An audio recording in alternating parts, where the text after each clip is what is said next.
سر نکاح موقت کیا آپ نے کبھی؟ میں نے کیا نہیں کیا. نہیں. جب شیعہ لوگوں کو یہ کہا جاتا ہے کہ بھائی آپ متع کی پیدائش ہو، برا کیوں منا جاتے ہیں حالانکہ آپ اسے حلال سمجھتے ہیں؟ ہاں مطلب ہم نہیں ہے نا، میں متع کی پیدائش نہیں ہوں. نہیں آپ کی بات نہیں کر رہا، ویسے جنرل کہہ رہا ہوں. دیکھیں ہمارے یہاں متع میں عام طور پر نا اولاد پیدا نہیں ہوتی، اولاد پیدا نہیں کرتے لوگ. اوکے. ہو بھی جائے تو ایسے پرابلم نہیں ہے. مثلا یہ تو ایسی بات ہے کہ میں آپ سے کہوں نکاح کی پیداوار تو برا تو نہیں مانیں گے نا، تو اس میں کوئی پرابلم نہیں ہے. متع کی پیداوار ہونے میں کوئی شرم ایپ کی بات، کوئی برا مناتا بھی نہیں ہے. لیکن ایک بندہ نہیں ہے متع کی پیدائش تو اس کو کیوں خام خواہ میں آپ کہیں گے نا، جب وہ ہے ہی نہیں تو برا نہیں مناتے ہم لوگ. جس طرح سے ابھی آپ نے قبلہ بات کی نا کہ اس میں عام طور پہ اولاد نہیں ہوتی، تو جنرل پرسیپشن تو یہی مانا جاتا ہے نا کہ اٹ از فار پلیئر کے لیے، ٹھیک ہے نا. تو سیدھے لفظوں میں سیکشول انٹرکورس اس چیز کے لیے انسان کرتا ہے، اس کے علاوہ کوئی نہیں ہوتا. تو یہ ایک طرح سے سر ایک اندر کی راہ نہیں نکال لی اپنا مطلب نکالنے کے لیے، جیسے بنی اسرائیل نے مچھلیاں جمع کر لی تھی. نہیں اندر کیا تو اللہ نے آپشن دیا نا بھائی. قرآن مجید میں یہ لفظ موجود ہے، ٹھیک ہے، قرآن مجید کی آیت موجود ہے. اصحاب کیا کرتے تھے، صحیح بخاری صحیح مسلم کے دیکھیں قرآن پاک کی آیت بھی میں نے پڑھی ہے. ہاں اس کے کانٹیکسٹ میں آپ کا اور ہمارا اختلاف جو ہے وہ آ جاتا ہے، وہ لفظوں کے مطلب پہ آئے گا نا. مگر ہم احادیث بھی مل جاتی ہیں اور مجھے حضرت علی سے مروی احادیث مل جاتی ہیں کہ اس کی ممانعت ہے. نہیں وہ ہمارے یہاں نہیں ملتی نا. ہمارے یہاں جو جائز سمجھتا ہے، اگر امام علی سے منسوب ایک روایت اشارتاً بھی ہمارے یہاں صحیح ثابت ہوتی جس میں انہوں نے کہا ہو کہ نہ کرو تو ہم نہ کرتے. آپ یہ ہمارے ہاں کی شرط کیوں رکھتے ہیں جبکہ آپ بھی مانتے ہیں کہ آپ کے یہاں ہر چیز 100% ٹھیک نہیں ہے؟ ہاں تو جو ٹھیک ہے اس میں بھی بتا رہا ہوں کہ جو ٹھیک ہے اس کے اندر ہماری سائڈ پہ کوئی چیز ٹھیک ہو ہی نہیں سکتی، اس کو پڑھنا ہی نہیں ہے. ٹھیک ہے، اب میں نے نرمی پیدا کی، میں نے کہا ہم توحید حضرت علی کے شکشکیہ سے اور اس سے ہم ساری چیزیں پڑھ کے دیکھتے ہیں. تو آپ کیوں کہتے ہیں کہ آپ کے ہاں جو ہے چیز وہ ٹھیک نہیں ہو سکتی؟ میں نے یہ نہیں کہا کہ ہمارے ہاں جو روایت ملتی ہے اگر اس میں ایک روایت میں بھی امام علی سے یہ ثابت ہو جاتا کہ انہوں نے منع کیا تو ہم منع ہو جاتے. ایک پریکٹس ہے، ہم کرتے نہیں ہیں، متع ہمارے یہاں نہ ہونے کے برابر ہے. ٹھیک ہے، لیکن ہم اس کو حرام نہیں کہتے. حرام نہ کہنے کا مطلب یہ نہیں ہے کہ ہم کرتے رہتے ہیں، ہمارے یہاں نہیں ہوتا یہ.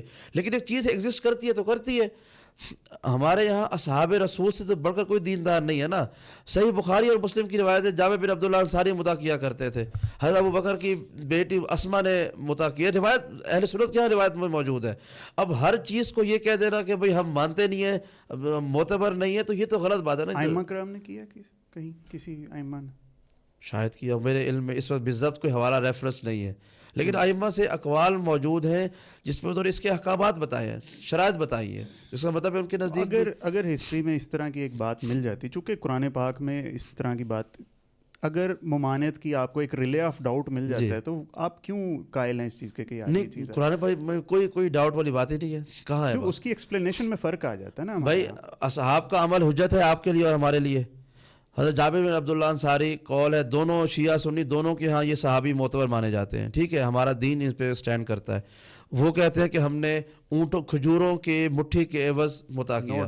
حضرت اسما بنت ابی بکر کہتی ہیں اجازت دی. ٹھیک ہے، وہ کس چیز کے لیے؟ ٹائم میرج، سفر پہ گئے ہیں، وہاں پہ جا کر کچھ عرصے کے لیے کرنے کی. اب تو سر دیکھیں سفر چٹکیوں میں پورا ہو جاتا ہے. ہمارا دین اب تو لاجک ہی نہیں ہے ان چیزوں کو کرنے کا. دیکھیں ہمارا دین ٹائم کے حوالے سے چینج نہیں ہوتا.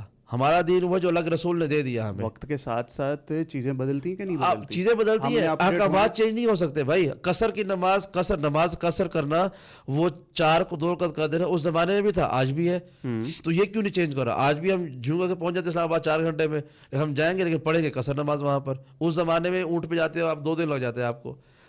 نماز ٹائم کے ساتھ ساتھ احکامات چینج نہیں ہوتے. رسومات چینج ہو سکتی ہے، کپڑے چینج کر لیے ہم نے، سٹائل چینج کر لیا، خوراک، یہ اور بات ہے. احکامات دین چینج نہیں ہوتا ٹائم کے ساتھ. شادی کا مقصد تو سر ایک انسٹیٹیوشن قائم کرنا ہے نا. ایسا ہی ہے. ہم اس چیز سے بالکل. تو سفر میں آپ کیا سمجھتے ہیں الگ رسول سفر میں کیوں پرمیشن دی تھی؟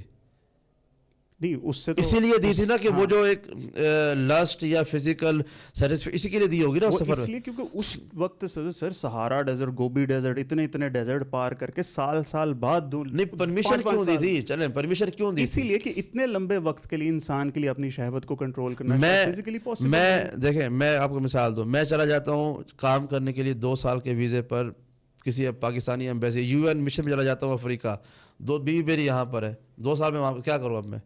ٹھیک ہے، for the sake of argument کر لیں اس کانٹیکسٹ میں جی، جہاں پہ اس رول کو ابیوز کیا جا رہا ہے. ٹھیک ہے، اب برا نہیں منانا آپ نے میری بات کا سارا لاہور کا جو بازار ہے جس کی میں آپ سمجھ گئے ہوں گے وہاں پہ ساری کی ساری اس چیز کے نام پہ پریکٹس ہوتی ہے بھائی اس کی شرطیں ہیں. اگر آپ ہمارے ڈاؤٹ ہو تو آپ جا کر ادھر چھت پہ کھڑے ہو جائیں اور جا کے ذرا علم گننے شروع کریں, آپ کو ہر چھت کے اوپر علم نظر آئے گا.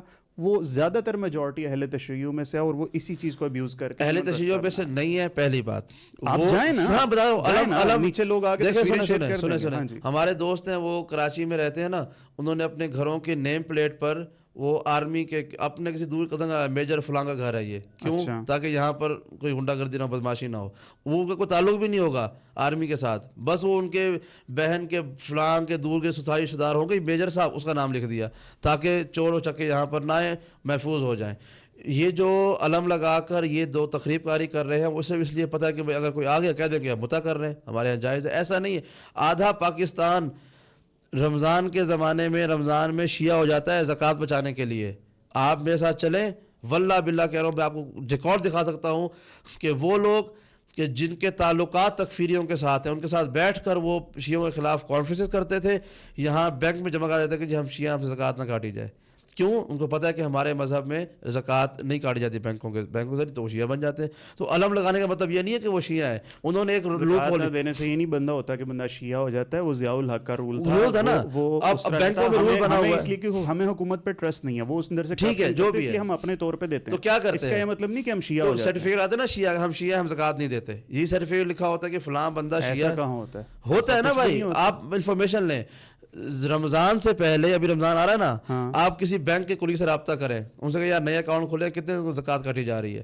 وہ سرٹیفکیٹ جمع کراتے ہیں کہ میں حلفاً بیان دیتا ہوں کہ میں شیعہ ہوں اور میرے سے زکوٰۃ نہیں کاٹی جائے گی. تو وہ جمع کون سے بینک, کسی بینک کا نام لے لیں جس بینک میں ہوتا ہے. ہر بینک میں ہوتا ہے. نہیں نام لیں نہیں نام لینا, اتنا بڑا کلیم کر رہے ہیں بھائی, اور آپ اکانومی کے بندے ہیں بھائی. ہر بینک میں سنیں, ہر بینک, میزان بینک شامل ہے اس میں, یس اور نو. اے بی ایل میرا اپنا اکاؤنٹ اس کے اندر شامل ہے. اس میں یہ چیز ایچ بی ایل میں شیعہ ہو سکتا ہے بندہ رمضان سرٹیفکیٹ جمع کروانا ہوتا ہے اکاؤنٹ میں کہ میں نے کبھی سرٹیفکیٹ جمع نہیں کرایا. ٹھیک ہے, میرے سے انہوں نے, میں نے صرف یہ پوچھا تھا میرے اکاؤنٹ سے زکوٰۃ کٹے گی کہ نہیں, انہوں نے کہا آپ کے اکاؤنٹ سے نہیں کٹے گی. اچھا, پھر آپ کے اکاؤنٹ میں پیسے کم ہوں گے نا. میں یہاں پہ اسکرین شاٹ شیئر کروں سر, میں آپ کو ایک مذاق کی بات نہیں, میں آپ کو ایک بات سن رہا ہوں, بات سنیں, بزنس پہ ایلیگیشن لگا, سنیں بزنس پہ ایلیگیشن نہیں لگا رہا ہوں میں, پاکستانی قوم اہل سنت پہ بھی ایلیگیشن لگا. سنیں میں آپ کو اگر نہ ثابت کر سکا تو میں ذمہ دار ہوں. پھر آپ بینک کا نام لیتے ہوئے ڈر کیوں نہیں؟ ڈر, میرا اے بی ایل میں اکاؤنٹ ہے, ایچ بی ایل میں اکاؤنٹ ہے, وہاں پر ہم سے پوچھا گیا زکوٰۃ کٹائے گی, میں کہا نہیں. کہا کیوں؟ میں کہا ہم شیعہ ہیں, کا سرٹیفکیٹ لے کے آپ نے کیا تو آپ اہل سنت پہ کرتے ہیں نا بھائی. میں ونس اگین ٹرسٹ اللہ جو ہے, نہیں ٹرسٹ بھی کی بات نہیں ہے. اب میرے پاس ریکارڈ نہیں ہے, لیکن میں آپ کو بتا, آپ کسی بینک میں آپ کے کولیگز ہوں گے, دوست ہوں گے, میرے ابو بینک, ہاں ٹھیک ہے, آپ انہوں نے کبھی ایسی بات نہیں مجھے بتائی. ان سے پوچھے گا, آپ ان سے کہے کہ میں نے نئی بات سنی ہے کہ اہل سنت افراد سرٹیفکیٹ جمع کے زکوٰۃ بچا لیتے ہیں. ٹھیک ہے, پھر آپ مجھے بتائیے گا ایسا ہے یا نہیں ہے, کیونکہ مجھے آپ پہ ٹرسٹ ہے کہ آپ 100% صحیح بات بتائیں گے. اچھا, پہلی بات, اب پتہ نہیں وہ کہاں سے بات کہاں چلی. ہاں میں بتا رہا ہوں کہ علم لگا لینا یہ شیعہ ہونے کی نشانی نہیں ہے, یہ ایک طریقہ ہے اپنے آپ کو واردات سے بچانے کا. پولیس آگے تو وہ جو بازار کی آپ بات کر رہے ہیں اس میں ہر طرح کے لوگ موجود ہیں. نہیں ایک سیکنڈ ٹھہر جائے نا. اب for the sake of argument حلال ہے نا, تو برا آپ نہیں منائیں گے. آپ اب لنڈن سے آئے ہیں, لاہور آئے ہیں یا کراچی سے یہاں آئے ہیں, آپ کی بیگم کو بھی پتہ ہے کہ آپ ادھر ہیں, ادھر آپ آتے ہیں اور آپ ایک عورت کے ساتھ نکاح موقت کرتے ہیں 2 دن کے لیے, ٹھیک ہے, 3 دن کے لیے, کیونکہ اس میں آپ میں کوئی لمیٹیشن تو ہے نہیں, اور آپ سیکسول پلیئر لیتے ہیں اور پھر آپ چلے جاتے ہیں. یہ جائز ہے؟ بالکل جائز ہے. آپ کی بیوی کو اس میں کوئی اعتراض نہیں ہے؟ نہیں ہونا چاہیے. ہونا چاہیے نہیں, نہیں ہوگا نا, نہیں ہوگا. اگر میں ایک اور شادی کر لیتا ہوں, بیوی میری موجود ہے, میں ایک اور شادی کر لیتا ہوں, متع میں بھی اجازت کی ضرورت نہیں ہے. ٹھیک ہے, انفینٹ مینی ٹائمز کر سکتے ہیں طلاق دے کے, اور یہ آپ کیے جائیں. ہمارے ہاں جو یہ جو جس جرم کی آپ بات کر رہے تھے نا ابھی, ہمارے ہاں نکاح متع کی شرطیں ہیں. کنواری عورت سے نکاح متع نہیں ہو سکتا جب تک اس کا باپ اجازت نہ دے, جیسے ہمارے پورے نکاح کی بات ہے. اور ٹھیک ہے, دوسرا یہ اس کا بھی حق مہر طے ہوتا ہے, ٹھیک ہے, اس کی بھی عدت ہے. جب نکاح متع ختم ہوگا نا تو 45 days عدت ہے اس کی. ٹھیک ہے, اس سے پہلے آپ شرطیں رکھ سکتے ہیں کہ آپ نکاح متع میں بچے پیدا کریں گے نہیں کریں گے, اگر ہو گیا تو اس کی ذمہ داری باپ کی ہوگی, ماں کی ہوگی, باپ کفالت کرے گا. یہ پراپر سسٹم پورا آپ کی پورے نکاح والا ہے. اس میں فرق صرف یہ ہے کہ یہ تھوڑے ٹائم کے لیے ہوتا ہے, آپ کو طلاق دینی نہیں پڑتی. پہلے سے کہہ دیتے ہیں بھائی 2 ہفتے کے بعد 10 دن کے بعد ہمارا نکاح ختم ہو جائے گا. صرف اس میں یہ فرق ہے, یہ ٹائم لمیٹیڈ ہے اور اس میں کوئی لمیٹیڈ ٹائم نہیں ہے, وہ آپ کا نکاح ہے. اب آپ بات کر رہے ہیں کہ لوگ اس کو ابیوز کرتے ہیں. اب آپ سنیں, ابھی آپ نے ریسنٹلی میڈیا پہ سوشل وہ کیس پڑھا ہے, سر عام وغیرہ پہ یہ کیس چل رہا تھا. وہ کیا کرتے ہیں, وہ لڑکیوں کو انہوں نے گینگ رکھا ہوا ہے, وہ آپ جیسے خوبصورت افراد کو اپروچ کریں گے, پیسے والا بھی ہے, شہرت والا بھی ہے, شادی پراپر شادی کریں گے, ماں باپ آئیں گے, شادی وادی کر کے آپ کے یہاں بیٹی رخصت ہو جائے گی. شادی کے 2 دن کے بعد آپ کے گھر سے آپ کا, آپ کی والدہ کا, بہنوں کا زیور اٹھا کے وہ لوگ بھاگ جائیں گے. وہ شادی بھی بڑھ گئی اور وہ نکاح بھی گیا, سب ختم ہو گیا. اب آپ ڈھونڈتے رہے, وہ اب پشاور چلے گئے, وہ اب ملتان چلے گیا. انہوں نے کیا یوز کیا, انہوں نے پراپر نکاح یوز کیا, متع یوز نہیں کیا. بتا رہا ہوں کہ اس کو ابیوز کرنے کے آپ ایک سہولت دیں گے, ابیوزر اس کے آئیں گے. اس کا مطلب یہ نہیں کہ سہولت غلط ہے بھائی, نکاح ہوتے ہیں, طلاقیں نہیں ہو جاتی. اس کا باپ کی اجازت ضروری ہے, باپ کی اجازت ضروری ہے کنواری عورت کے لیے. اچھا, ہاں, کنواری عورت, کنواری کے لیے. جیسے بڑے نکاح میں ضرورت ہے, دائمی نکاح میں ضرورت ہے, ویسے اس میں بھی ضرورت ہے. اور جو طلاق شدہ ہے یا بیوہ ہے, جس کا ولی نہیں ہے اس کے ساتھ آپ یہ کر لیں گے, کوئی گارڈین نہیں ہے, یتیم لڑکی ہے, ہاں, تو کسی نے تو پالا ہوگا نا اس کو, کوئی کہیں نہ کہیں تو رہتی ہوگی, کسی نے پالا ہوگا. اور اگر کوئی ایسا ہے کہ مثلا ایک سینیریو ہے, سر بہت جسارت کر کے بہت ہی آپ سے معذرت کے ساتھ پوچھنے لگا ہوں, آپ سے کوئی آپ کی بیٹی کے لیے متع کی اجازت مانگے, آپ دے دیں گے سر؟ دیکھیں, اگر میرے پاس نکاح کی آپشن موجود ہے, دائمی نکاح کی, تو I'll prefer that کہ میں اس کا نکاح کروں. کیوں, جائز تو یہ بھی ہے, حلال. ہاں, لیکن اس کے اندر ایک مسئلہ ہے کہ یہ لمیٹیڈ ہے. ہاں, اگر کوئی ایسا کہتا ہے کہ میں 100 سال کے لیے متع کر رہا ہوں تو میں کر لوں گا, مجھے کیا پرابلم ہے. تب میری بیٹی کا فیوچر سیکیور ہو گیا نا, کہ مجھے پتہ ہے کہ اس کو ہر جگہ پر ہر سال کے بعد اس کو نئی شادی کی ٹینشن نہیں ہوگی. لیکن اگر ایک بندہ کہہ رہا ہے جی میں اس کے لیے 100 سال متع کرنے کو تیار ہوں, ہمارے یہاں یہ پریکٹس گلگت بلتستان میں ہوتی ہے. اب یہ انکنفرم نیوز ہے, لیکن ہمارے دوستوں کے باوسعود ذرائع سے معلوم ہوا ہے کہ وہاں پر لوگ اس پریکٹس کو کرتے ہیں کہ بھئی ہم 100 سال کے لیے متع کر رہے ہیں. پتہ ہے 100 سال تو سارے مر جانا ہے نا کسی نہ کسی ایک نے, تو وہ متع کر لیتے ہیں, اس میں کوئی پرابلم نہیں ہے. لیکن اگر کوئی کہے جی میں آپ کے لیے 2-4 دن کے لیے شادی کرنا چاہ رہا ہوں, تو ہم نہیں کریں گے, چونکہ ہمارے پاس بیٹر آپشن موجود ہے, وہ ہے کہ دائمی نکاح کر لیا جائے. یہ تو حالت اضطرار ہے, مجبوری کے عالم میں, شوق کے مجبوری کے عالم میں آپ کریں تو اس میں کیا پرابلم ہے بھائی. آپ کے پاس اب 2 طریقے ہیں, لاسٹ بات, پھر اس بات ٹاپک کو جیسے آپ کو سوال ہوگا. 2 طریقے ہیں آپ کے پاس. ایک طریقہ یہ ہے کہ آپ بغیر نکاح کے, بغیر متع کے جا کے کسی بھی پروسٹیٹیوٹ کے ساتھ آپ فزیکل ریلیشن قائم کر لیں, ٹھیک ہے, اس کو آپ پریفر کریں گے. یا ایک بیک آف دا ہیڈ کہیں نہ کہیں ذہن میں, یار میں نے نکاح تو صیغہ تو پڑھا ہے نا, حق مہر ہے, شرائط ہے, تمام کچھ موجود ہے, یہ آپشن موجود ہے, کون سا اختیار کریں گے آپ؟ میں اس سے بہتر استمناب الیاد کر لوں گا, ان دونوں سے بہتر. بہرحال وہ آپ کی اپنی چوائس ہے. لیکن جس چیز کے بارے میں, زنا کے بارے میں تو 100% ہے کہ وہ حرام ہے. متع کے بارے میں اصحاب کا عمل ملتا ہے. جو شخص اس کو زنا کہتا ہے نا, وہ اصحاب کی توہین کرتا ہے. وہ حضرت اسماء بنت ابی بکر کی توہین کرتا ہے, ابو بکر کی بیٹی ہے وہ سگی, ان کی توہین کرتا ہے. وہ کہتے ہیں کہ ہم نے اس چیز سے تو انکار نہیں کیا کہ نبی پاک نے اجازت دی تھی, مگر ہم ساتھ یہ بھی کہتے ہیں بعد میں منع کر. کس نے منع کیا؟ نبی پاک نے منع. نبی پاک نہیں منع کیا. حضرت ابو بکر کے زمانے میں حضرت اسماء حضرت ابو بکر کے زمانے میں متع کر رہی ہیں. آپ کی صحیح مسلم, صحیح بخاری کی روایات میں ہے بھائی, حضرت اسماء حضرت ابو بکر کی بیٹی ہیں, ان کے شوہر کسی جنگ میں شہید ہو گئے, انہوں نے پھر متع کیا اپنے والد کی حکومت کے زمانے میں. تو نبی نے تو نہیں منع کیا, ورنہ وہ کہتے کہ بھئی تم حرام کر رہی ہو. متع کو حضرت عمر نے اپنے زمانے میں حرام کیا. انہوں نے کہا جی متعۃ النساء اور متع عمرہ جو ہے اس کو, جس کو طواف النساء, وہ اس کو میں منع کر رہا ہوں. 2 انہوں نے چیزیں, اور تیسری ایک اور بھی چیز تھی حی علی خیر العمل آزام, انہوں نے اس کو ہٹا دیا. یہ 3 چیزیں انہوں نے منع کی ہیں. امام علی کا قول ملتا ہے, اور یہ بڑا سخت قول ہے, کہ اگر متع کو اس زمانہ خلافت میں حرام نہ کیا جاتا تو قیامت تک سوائے شقی انسان کے, ظالم انسان کے, باغی انسان کے, کوئی زنا نہ کرتا. یہ زنا ہمارے معاشرے میں عام ہوا ہے کیونکہ ایک جائز چیز کو روک دیا گیا. ابیوز کی بات نہیں کر رہا ہوں, آپ کو اللہ نے ایک راستہ دیا تھا کہ آپ اس پہ چلیں. ٹھیک ہے, ہم let's agree to disagree on some matters, کیونکہ سینسٹیو قسم کا میٹر ہے یہ. سر ایک چیز اور کہی جاتی ہے. جو بھی شیعہ لوگ ایکسپلینیشن کر دیں نا تو ہماری کمنٹ سیکشن کے اندر لوگ کہتے ہیں نہیں اصل مانتے یہی ہیں, جھوٹ بول رہے ہیں, تقیہ کر رہے ہیں. جی ٹھیک ہے سر, تقیہ اس کا ایکچولی میں مطلب ہے کیا, اور کیا واقعی اب اگر اس چیز پہ آ جائے پھر تو آپ کی بھی کسی بات کو ہم نہیں مان, اس کا مطلب کیا ہے؟ آپ تقیہ کا لفظ سن کے میری ہر بات کو ریجیکٹ کرنے کو تیار ہیں. میں ایک جملہ کہہ رہا ہوں, لیکن صاحب و نسیان کے عقیدے رکھ کے بھی آپ رسول خدا پر جو ہے وہ پورا دین صحیح مانتے ہیں. میں نے یہ نہیں کہا کہ میرا عقیدہ ہے اس پہ, میں ایز اے اسٹوڈنٹ آپ سے کوسچن کر رہا تھا. تو اہل سنت کا ایک مسلم عقیدہ ہے, ہم بھی معصوم ہی مانتے ہیں, ایسی کوئی بات نہیں. بات یہ ہے, اور یقین کریں رسول خدا کے بارے میں بین القوسین بات کرو, پھر میں کوسچن پر آتا ہوں. رسول خدا کے بارے میں جتنا آپ بہتر سے بہتر عقیدہ رکھ سکتے ہیں نا, وہ ان کی شان کے مطابق ہے. صرف یہ کہ وہ اللہ نہیں ہے, اللہ کا بیٹا نہیں ہے, اور ہاں خدا کی کسی ذات میں وہ شریک نہیں ہے. انبیاء میں, مخلوقات میں جو ہو چکی ہے اور جو ہونے والی ہے, سب سے افضل ذات کا نام محمد مصطفیٰ ہے. ان کے بارے میں آپ جتنے پازیٹیو, جتنے کمال سوچ سکتے ہیں نا, وہ ان کی ذات میں آپ کو فٹ ملیں گے. ٹھیک ہے.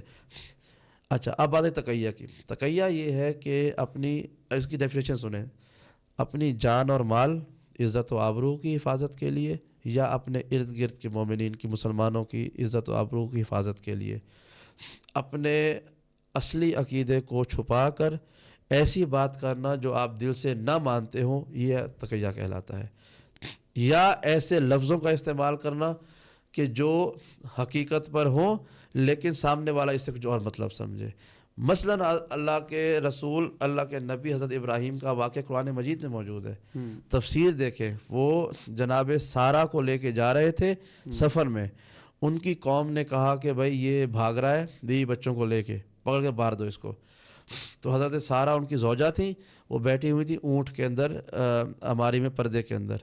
تو انہوں نے کہا کہ تم بھاگ رہے ہو؟ انہوں نے کہا کہ نہیں میں اللہ کا نبی ہوں, میں پیغام لے کے جا رہا ہوں. کہا کہ تم پردے میں کون بیٹھا ہوا ہے؟ اگر کہتے کہ بیوی ہے تو کنفرم ہو جاتا کہ یہ بھاگ رہے ہیں. انہوں نے کہا میری بہن ہے. قرآن مجید میں کہا میری بہن ہے. بعد میں پوچھا گیا کہ بھائی تمہاری بیوی تھی؟ کہا میرے چچا کی بیٹی بھی تھی نا, میری اصلاح سے میری بہن بھی بنتی ہے, میری کزن بنتی ہے. ٹھیک ہے. اب اس کو کیا جھوٹ تو نہیں بولا تھا نا, جھوٹ نہیں بولا, انہوں نے ایسا لفظ استعمال کیا کہ سیف سائڈ. حضرت ابراہیم کے بارے میں ملتا ہے کہ وہ بتوں کو جس دن توڑنے جا رہے تھے, انہوں نے کہا کہ چلیں آپ بھی کھیلنے چلیں. انہوں نے کہا جی میں بیمار ہوں, اور بیمار نہیں تھے. قرآن کہہ رہے ہیں, انہوں نے کہا میں بیمار ہوں, کہا بیمار نہیں تھے. حالانکہ کیوں انہوں نے کہا, چونکہ جو کام کرنے جا رہے تھے نا وہ بڑا کام تھا اس کی نسبت جس پہ ان کو بلایا جا رہا تھا. تو ایسے موقع اس کو جھوٹ نہیں کہتے. تقیہ کا مطلب یہ ہوتا ہے کہ آپ وقتی طور پہ ایسا جملہ بول دیں کہ جس کی وجہ سے مشکل ٹل جائے, جان بچ جائے, اور اس کے بعد آپ اہم اصل کام کر سکیں. ہمارے یہاں تقیہ ہر لمحے ہر وقت جائز نہیں ہے. اپنے عقیدے کو بیان, اور تقیہ جو ہے وہ عمل میں ہے, عقیدے میں نہیں ہے. پہلی بات, عمل میں تقیہ ہے. میں مثال کے طور پر کسی تکفیری مسجد میں پھنس گیا, افغانستان گیا, غلطی سے پھنس گیا تکفیری جہاں شیعہ کافر کے نعرے لگ رہے تھے. اب میں ہاتھ باندھ کے کھڑا ہو جاؤں وہاں پر کہ بھائی میں بچ جاؤں, تو اس کا مطلب کیا ہے کہ میں نے کوئی منافقت کر لی ہے؟ نہیں, میں نے جان بچانے کے لیے ایسا کام کیا کہ مجھے نقصان نہ پہنچے. اسی کا نام تقیہ ہے. تو میرا نہیں خیال کہ یہ پریکٹیکلی سارے ہی کرتے ہوں گے, پریکٹیکلی شیعہ سنی سارے کہیں نہ کہیں یہ تقیہ کرتے ہوں گے, لیکن ہم نے اس کو عقیدہ بنایا ہوا ہے, بعض نے عقیدہ نہیں بنایا ہوا. تو یہ جھوٹ نہیں ہے, منافقت نہیں ہے, یہ مصلحت کا نام ہے کہ آپ ایسا لفظ استعمال کر لیں کہ آپ کی جان آبرو بچ جائے. اب وہ میں عراق میں پڑھتا تھا, جھوٹ شامل ہو سکتا ہے, ہو سکتا ہے, لیکن وہ عمل میں عقیدے میں نہیں. مثلا عراق میں ہم پڑھتے تھے, وہاں پر داعش کے ناکے لگ گئے کہ جو بھی شیعہ جائے گا اس کو مار دیا جائے گا. اب عراقی جا رہے ہیں اپنے گھروں کو, بغداد, نجف سے بغداد جا رہے ہیں, راستے میں روکا ہوا ہے. تو وہ کہتے تھے کہ تم کہو کہ تم علی کو نہیں مانتے. انہوں نے کہا جہاں نہیں مانتے, چونکہ ہمارے ہاں حکم ہے کہ آپ اپنی جان بچانے کے لیے کہہ سکتے ہیں. پاکستان بھی تو کتنی جو ہے نیرو مائنڈڈ سوسائٹی ہے, یہاں پہ شیعہ لوگ کرتے ہوں گے تقیہ کتنا, تو آئے دن دھماکے ہو رہے ہیں, دیکھیں نا, ریسنٹلی بھی واقعہ ہوا. تو اگر اس چیز پہ کہا جائے کہ شیعہ لوگ اپنا پرسپیکٹو شاید اس وجہ سے چینج کرتے ہوں یا جھوٹ بولتے ہوں, نہیں جھوٹ بول نہیں بولتے. دیکھیں میں کہہ رہا ہوں وقتی طور پر سچویشن کے لیے, نہ کہ آپ اس کو کنٹینیوسلی اپنا پریکٹس بنا لیں. ٹھیک ہے, تو وہ کس کے لیے؟ آپ ڈاکو سامنے آ جائیں, وہ کہتے ہیں نکالو کیا, کہتے ہیں نہیں بھائی میرے پاس کچھ نہیں ہے, حالانکہ جیب میں پیسے ہوتے ہیں نا, آپ کہتے ہیں نہیں ہے. اسی کا مطلب ہے کہ بھائی ہماری جان بچا دو, ہم جا رہے ہیں بھائی, ہماری ماں بہنیں ساتھ میں, فیملی. اسی کا نام تک ہے کہ آپ فورس سیٹ سچویشن, اس مشکل سے نکلنے کے لیے آپ اپنی جان بچا کے, جیسے حضرت ابراہیم کے واقعات موجود ہیں قرآن میں. اب وہ اللہ کے سچے نبی ہیں, ان کو کوئی جھوٹا نہیں کہتا. صدیق کا آگے قرآن مجید میں کہا ہے کانا صدیقن, وہ صدیق تھے قرآن مجید میں, اور اللہ کہہ رہا ہے کہ انہوں نے لفظ بدل کے بات کی ہے, تو یہ تقیہ جھوٹ نہیں ہے. صحیح ہے. اچھا حضرت عمر سے تو چلو ایک اختلافات ایک طرف, یہ آپ کیا اس وجہ سے ہی تراویح کو نہیں مانتے؟ نہیں ایسا نہیں ہے. تراویح کو ہم اس لیے نہیں مانتے کہ یہ رسول خدا کے زمانے میں نہیں تھی. ماتم بھی نہیں تھا. ہاں ماتم نہیں تھا تو وہ بھی بدعت ہے. لیکن ماتم کے وہ موجود تھے, اتوار موجود, طریقے طور طریقے موجود تھے. باجماعت نماز نبی پاک کے ٹائم پہ بھی ہوتی تھی, تو طریقے لیکن تراویح نہیں تھی نا. نفل نماز کبھی باجماعت نہیں ہوئی نہیں ہوئی. رسول اللہ منع کیا ہے پڑھانے سے, منع کیا ہے کہ نفل نماز فرادہ پڑھو جا کے. خود حضرت عمر کا قول ہے کہ یہ بدعت ہے, یہ بدعت حسنہ میں نے شروع کر دی ہے. لیکن ماتم کے بارے میں نہیں کہا گیا کہ یہ بدعت حسنہ ہے, اس کو تو ہم نے مستحب سمجھا ہے. ہمارے ائمہ نے ماتم کیا ہے تو ہم بھی کرتے ہیں. ہاں اب اس کو ہم نے تھوڑا سا ڈفرینٹ کر لیا ہے, چیز وہی ہے, ہم تھوڑا سا آرگنائز زیادہ کر لیا, کلچرل امپلیمنٹ. یہ بھی تو ایک نماز کو آرگنائز کیا گیا ہے نا. دیکھیں دین کا حصہ نہیں بنا سکتے نا آپ اس کو. آپ اللہ کے رسول کی صراحتاً مخالفت کریں اور آپ کہیں جی ہم نے آرگنائز کر دیا, ایسا نہیں ہو سکتا. مخالفت سر یہ کیسے ہو گئی؟ مخالفت ہے نا, اللہ کے رسول کہہ رہے فرادہ پڑھو, آپ نے کہا جی سارے مل کے پڑھیں گے, تو آپ کے خیال میں گناہ بن رہا ہے.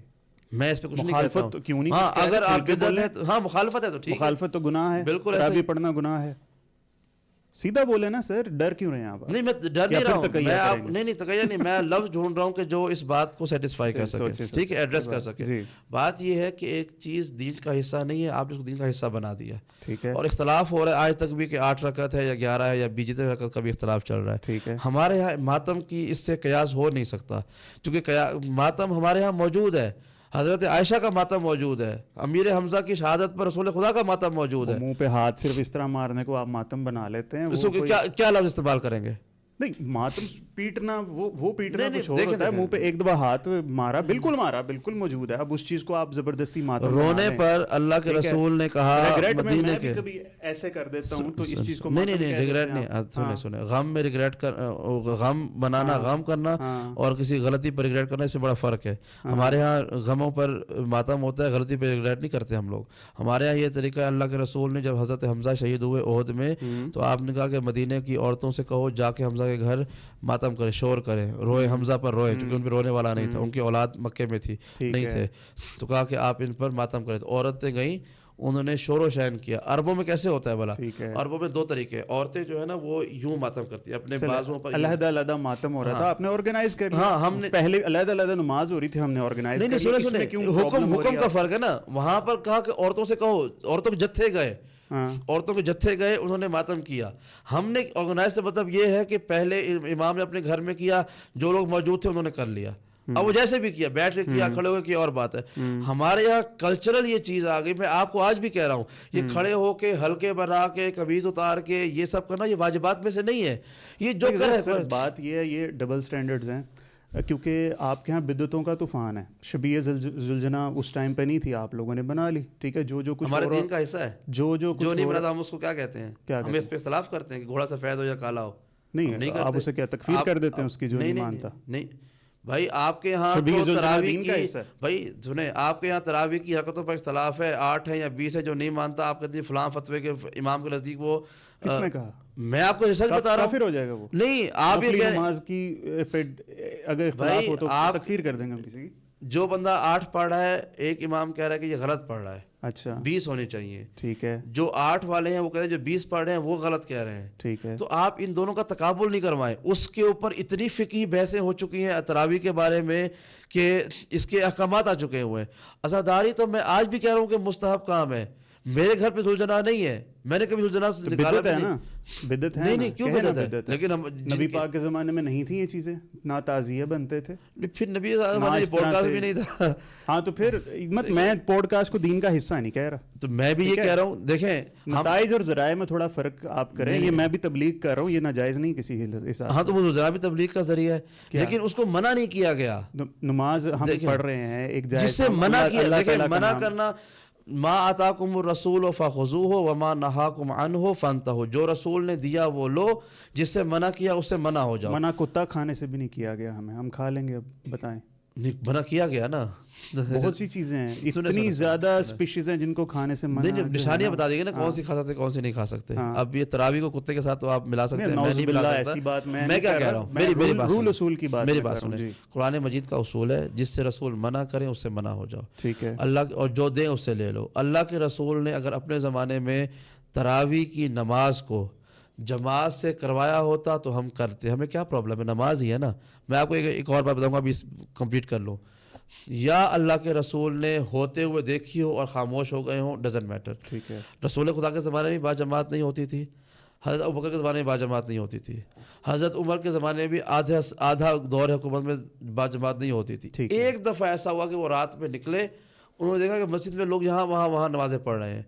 انہوں نے کہا کہ تم سب جماعت پڑھا لو, فلاں بندے سے کہا کہ تم آگے کو جماعت پڑھا لو. جب وہ رونق لگ گئی انہوں نے کہا کہ یہ تو بدعت حسنہ شروع ہو گئی ہے. خود ان کے اپنے لفظ کہ یہ بدعت حسنہ شروع ہو گئی ہے, ٹھیک ہے. تو اللہ کے رسول کا فرمان ہے. اب میں آپ کو کنکلوژن دے رہا ہوں. اللہ کے رسول نے جماعت کے ساتھ صرف واجب نمازوں کو پڑھنے کا حکم دیا ہے اور پڑھائی ہیں.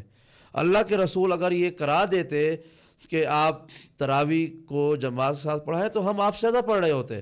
ہمارے ہاں جو نوافل ہے نا, مستحب نمازیں ہیں, وہ آپ سے زیادہ ہے. پتہ ہے آپ کو, ہمارے ہاں نوافل زیادہ ہے. ہمارے ائمہ کی ہدیے ہے, ہمارے نماز جعفر تیار ہے, پتہ نہیں کتنی نمازیں ہمارے یہاں ہیں. آپ کے ہاں تو مثلا آپ سے بات جو دیگر فرقہ ہے نا کہ آپ کی ذات, اس کے اندر نوافل نمازوں کے ساتھ ہے نا. ہمارے یہاں تو ہر امام کی ولادت شہادت پر 2 رکعت نماز ہے, فلاں رکعت کو جمعرات کو جمعے کو نمازیں ہمارے پاس ہیں. ہم تو بہت نمازیں پڑھنے والے. اگر اللہ کے رسول تراویح کی بھی نماز کہتے کہ تم پڑھو تو ہم آپ زیادہ پڑھ رہے ہوتے. لیکن مسئلہ یہ کہ ایک تو اللہ کے رسول نے نہیں کرائی, ہمارے ائمہ نے نہیں بتایا.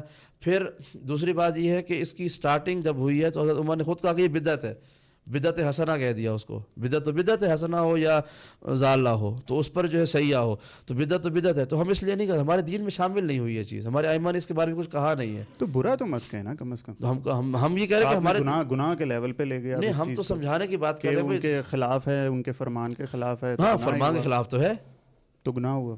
تو آپ جو مرضی سمجھے اس کو فرمان کے خلاف. اگر کہتے ہوئے آپ ڈر دیکھیں, نہیں میں آپ کھلا اعلان کہہ رہا ہوں, اگر جو عمل اللہ کے رسول کے فرمان کے خلاف ہے وہ حرام ہے, وہ گناہ ہے, اس کو نہیں کرنا چاہیے. جو عمل بھی خلاف ہے, اگر آپ کو لگتا ہے زجرا نکالنا خلاف ہے تو آپ کہہ دیں مجھے کہ آپ حرام کام کرتے ہیں, ویزن کوٹ وہ آپ کا عقیدہ ہے. ہم تو اس طرح کی بات نہیں, میں کہہ سکتا ہوں کہ جو فرمان جو دیکھ کرائٹیریا سنیں آپ, ہمارا دین کرائٹیریا پر ہے, چونکہ اللہ کے رسول نے ڈیٹیل میں کم بات کی ہے, کرائٹیریا میں بات کی ہے ساری. کرائٹیریا یہ ہے کہ جو عمل اللہ کے رسول کے فرمان کے مخالفت میں ہوگا وہ حرام ہے, وہ ناجائز ہے, وہ تراویح ہو یا کوئی اور عمل ہو. آپ 3 دن سے زیادہ سوگ نہیں بتایا نبی پاک نے, آپ آج تک. تو عام الحزن 1 سال میں اللہ کے رسول نے نہیں کر کے دکھایا, پورا سال غم کیا ہے. تو غم کا سال تھا, سارا سال ماتم کرتے رہے نبی. تو ہم بھی سارا سال ماتم, ہم تو ان دنوں میں کرتے ہیں جب دن شہادت کا ہوتا ہے, اسی دن کرتے ہیں ہم. تو وہ ہر سال نبی پاک ماتم کرتے تھے. نبی پاک نے حکم تو دیا نا ماتم کرنے کا. تبا تابعین کون کرتے تھے. میں کہہ رہا ہوں امیر حمزہ کی شہادت پر آپ نے عورتوں کو بھیجا جا کے ماتم کرو ان کے ہاں. ازواج رسول نے رسالت ماں کی وفات پر منہ پیٹے ہیں. عورتوں نے کیا, نبی پاک نے آرڈر دیا تھا کہ کرو. ہاں, اللہ کے رسول نے بھائی کتابوں میں اللہ کے رسول نے کہا حمزہ کے گھر پہ جا کے عورتوں سے کو جا کے وہ روئے پیٹے تاکہ حمزہ چونکہ ان کے یہاں وہ نہیں تھے, ان کے گھر اہل خانہ نہیں تھے, تو انہوں نے کہا کہ ان سے کہو کہ جاؤ حمزہ کے گھر میں ویرانی نہیں ہونی چاہیے. اس طرح کے الفاظ لفظ میرے ہیں کہ جا کے ماتم کرو. ٹھیک ہے, تو انہوں نے عورتوں نے جا کے ماتم کیا. اور روایت میں کہ انہوں نے بازوں کو یوں موڑ کے اپنے بازوں کو اس طرح سے ماتم کے طور پہ مارا. ہم سینے پہ ہاتھ کر لیتے. آپ اچھا ایک آخری سوال, اب یہ پڑھتے ہیں, میں میزبان ہوں, آپ اس کا جواب دیں تاکہ بات سمجھ میں آ جائے. جی. آپ کو کیا لگتا ہے جب کربلا میں امام حسین کو خبر پتہ چلی ہوگی کہ بھائی ان کا بیٹا علی اکبر شہید ہو گیا, ان کو نیزہ لگ دیا, گھوڑوں نے پامال کر دیا, انہوں نے کیا کیا ہوگا یا ان کی ماں نے کیا کیا ہوگا؟ غم کیا ہوگا نا, کہیں نہ کیا ہوگا. بھائی ایک چھوٹا ہرگاری ہوتا ہے, ہم یوں ہاتھ میں مار لیتے ہیں غم میں وہ اس کو تو ہم بالکل نہیں, وہ تو ہمارے ائمہ ہر سال کنٹرول میں نہیں ہے نا. آرگومنٹ آپ کو اور میرا اس چیز پہ ہو رہا ہے کہ جو آپ رول اصول تراویح پہ لگا دیتے ہیں کہ آپ نے اسے آرگنائز کر لیا. میں کہہ رہا ہوں آپ نے ماتم کو آرگنائز کر لیا. بھائی اگر وہ غلط ہے تو یہ بھی غلط ہے. اس پہ اللہ کے رسول کی نہ سکے یہ کام نہیں کرنا, نہ انہوں نے کر کے دکھایا. ماتم تو انہوں نے حکم بھی دیا اور اس کے ان کے زمانے میں ہوتا ہے, روکا نہیں انہوں نے. تراویح کو روکا ہے انہوں نے کہ الگ الگ پڑھو, سب پڑھ رہے تھے. خود تراویح کے وقت انوویشن دیکھیں نا کتنی, پھر آپ لے کے آئے آگے, چھری نکال لی. دیکھیں یہ الگ بات, ابھی ہم پرنسپل پہ بات کرتے ہیں نا, انوویشن پہ آپ آتے ہیں, ابھی ہم پرنسپل پہ بات کر لیں. ہمارے امام ہر سال ہمارے یہاں روایت ہے, صحیح ترین روایت, کہ ہمارے یہاں لوگ محرم کا چاند آسمان پر نہیں دیکھتے تھے, بلکہ ہمارے ائمہ کے گھروں سے رونے کی آوازیں آتی تھی, لوگ سمجھتے تھے کہ محرم کا چاند ہو گیا ہے. یعنی اس قدر ہمارے امام گریا کرتے تھے, وہ روتے تھے, لوگوں کو جمع مجلس گھر میں برپا کرتے تھے. تو ہم نے تو اس پہ عمل کرنا, کوئی بری بات نہیں, آج یاد کر کے ہم بھی رو سکتے ہیں, ہاں کوئی ایسا مسئلہ نہیں ہے. تو ہمارے ہاں ماتم کا بھی, مگر میں وہی کہہ رہا ہوں, جب آرگنائز کر کے انسٹیٹیوشنلائز کر دیا ایک کلچر کو, تو پھر اس کو بھی برا کہنا چاہیے نا آپ کو. نہیں برا نہیں کہہ سکتے, کیونکہ روکا نہیں گیا, وہاں پہ روکا گیا ہے. دو چیزوں کو آپ ان کا آپس میں کمپیریزن نہیں بنتا, وہاں پر روکا گیا ہے کہ آپ نے یہ کام نہیں کرنا, تراویح والا. اللہ تعالیٰ کی امانت ہے جسے سر اسے اس طرح سے زد و کوب ہم کرتے ہیں, ٹھیک ہے, یہ نبی پاک کی تعلیمات کے خلاف نہیں. یہ کہاں لکھا ہوا کہ زد و کوب اللہ کی امانت میں خیانت کا سبب بنتا ہے؟ نہیں تو ہم خودکشی کر لیں وہ جائز ہو جائے گا. ہم خودکشی تھوڑی کر رہے ہیں, میں سامنے بیٹھا ہوا ہوں آپ کے. کتنے لوگ مرتے ہیں, میں آپ کو ویڈیو بھیجوں گا پسٹل سے میں کرتے ہوئے, وہ غلط, وہ حرام ہے, وہ غلط ہے. کوئی گلے میں تلوار چلا لے, اب یہ حرام چیز ہے نا, اس چیز میں مر رہے ہیں نا بندے. نہیں غلط کر رہے ہیں, میں کہہ رہا ہوں غلط کر رہے ہیں, یہ چیزیں نہیں ہے. جو طریقہ ڈیسنٹ طریقہ ہو سکتا ہے غم کے اظہار کا, وہ جائز ہے. کوئی تلوار مار لے, کہتا ہے جی میں بہت غمگین ہو گیا, چھری مار لے, پسٹل مار لے, یہ غلط انڈیویجول فیل ہے نا سر. اب بائک چلاتا ہے انسان, بالکل صحیح چلا رہا ہے, ایک ون ویلنگ کر کے مر جاتا ہے, اب وہ اس کا انڈیویجول فیل ہے نا, ٹھیک ہے, ایکسٹریم ہے, خود اپنے اس حد سے بڑا ہے, ہمارا نہیں ہے. ہمارا ایک ڈیسنٹ سا, بڑا محتاط سا, پاک و پاکیزہ سا دین ہے. غم کے دنوں میں غم کرتے ہیں, خوشی کے دنوں میں خوشی کرتے ہیں. ہمارے پاس ہمارے امام فرماتے ہیں کہ شیعوں کی نشانی یہ ہے کہ وہ ہمارے غم میں غم کرتے ہیں, ہماری خوشی میں خوش ہو جاتے ہیں. تو ہم نے اپنے غم کا طریقہ بھی ان سے لیا. میں پھر کہہ رہا ہوں, طریقہ ہم نے وہاں سے لیا, اس میں ایڈیشن کلچرل طور پر ہو گیا کہ بھی سنگت بن گئی, سالار آتا ہے, ماتم ہوتا ہے, پہلے فضائل مصائب یہ ہوتے ہیں, اس میں ایڈیشن. یہی بدعت ہے, یہ بدعت نہیں ہے, یہی بدعت ہے, اس سے منع نہیں کیا گیا, یہ بھی بدعت حسنہ کہہ اس سے منع نہیں کیا گیا, اس سے کسی نے منع نہیں کیا کہ آپ یہ کام نہ کریں. بہت چیزوں سے منع نہیں کیا گیا, اس بات کو ہم حجت نہیں کر سکتے. نہیں آپ جن چیزوں سے منع نہیں کیا گیا, آپ ان کو دین کا حصہ بنا لیں, کوئی حرج نہیں ہے. بھائی لمبے بال رکھنے سے منع نہیں کیا گیا نا, آپ رکھ لیں لمبے بال, ہم نہیں بدعت کہیں گے آپ کو, کیا پرابلم ہے, نہیں منع کیا گیا. کرائٹیریا بتایا گیا, حلال حرام جانور کی بات کر رہے تھے نا, بتا دیا گیا بھائی یہ حلال ہے, اس کو کھا لو. مچھلی کے بارے میں کہا گیا یہ حلال ہے, سی فوڈ کتنے طرح کی چیزیں دنیا پائی جاتی ہیں, یہ چیز کھا سکتے, باقی چیز نہیں کھا سکتے. ثواب ہے اس چیز کا, کس چیز کا, ماتم کا, ہاں اجر ثواب ہے بالکل. آپ دیکھیں کہ آپ محبت کا اندازہ لگائیں کہ آپ رسول سے اور ان کے گھر والوں سے کتنی محبت کر رہے ہیں کہ ہمیں پیپر کٹ لگ جائے تو ہم چیختے رہتے ہیں, لیکن رسول کی محبت میں ہم لوگ اپنے آپ کو مار رہے ہیں اور ہم رو نہیں رہے. ہم کہہ رہے ہیں فخر ہے کہ الحمدللہ ہم نے یہ کام کر دیا. ثواب ہے نا, محبت رسول میں کر رہے ہیں. کوئی بات نہیں, خیر ہے. سر کو فائنل میسج ہماری آڈینس کے لیے. سر فائنل میسج یہی ہے کہ زندگی بڑی چھوٹی سی ہے, ایوریج لائف انسان کی بہت کم ہو گئی ہے. نفرتوں کو ختم کریں, محبتیں بانٹیں, اختلافی مسائل بھی اگر ہیں تو ان کو علمی طور پہ حل کرنے کی کوشش کریں. جذبات سے, نفرتوں سے, بم دھماکے, دہشت گردیوں کے ذریعے مسئلے حل ہونے ہوتے تو بہت پہلے حل ہو چکے ہوتے. یہ حل نہیں ہے. حل تبھی ہوگا کہ جب ٹیبل ٹاک, ڈائلاگ, محبت کے ساتھ علمی بات کریں گے تو کریں. باقی خدا کے حضور سب نے پیش ہونا ہے, نیتیں صاف رکھیں, خدا اور اس کے رسول سے محبت کریں, اہل بیت کو رسول کے بعد سب پہ اہمیت دیں گے تو دنیا میں بھی کامیاب ہو جائیں گے اور آخرت میں بھی کامیاب رہیں گے. زبردست سر. میں بھی یہ مانتا ہوں کہ اختلافی باتیں جو ہیں نا ان کے بارے میں ہم بعد میں بات کریں. سر کے بقول تو 80% اختلافی مسئلے ہیں, میں تو سمجھتا ہوں کہ 90% سملیرٹیز ہے, کوئی 10% اختلاف ہوں گے, ٹھیک ہے. بٹ جو کامنالٹیز ہیں اس چیز کی طرف آ جائیں. اور بہت سی باتوں میں مولانا نے مجھ سے ڈس ایگری کیا, میں نے بھی ان سے کیا, مگر ہم نے ایک دوسرے کے سر نہیں پھاڑ دیے. ہم چائے پیتے رہے ہیں, برگر کھاتے رہے ہیں, کوئی ایسا ایشو نہیں ہے. تو اس طرح کی ہیلدی ڈیبیٹس کو ہم لوگوں کو نا پروموٹ کرنا چاہیے. جو بھی ویورز ہیں میری ان سے گزارش ہے کہ کمنٹس میں مغلظات بکنے سے پرہیز کریں, اور اختلاف جو ہے نا یار وہ ذرا تمیز اور تہذیب کے دائرے میں کریں. اللہ تعالی ہم سب کو اختلاف کرنے کی توفیق عطا فرمائے تہذیب میں. سر بہت شکریہ سر آپ کی تشریف. Thank you sir.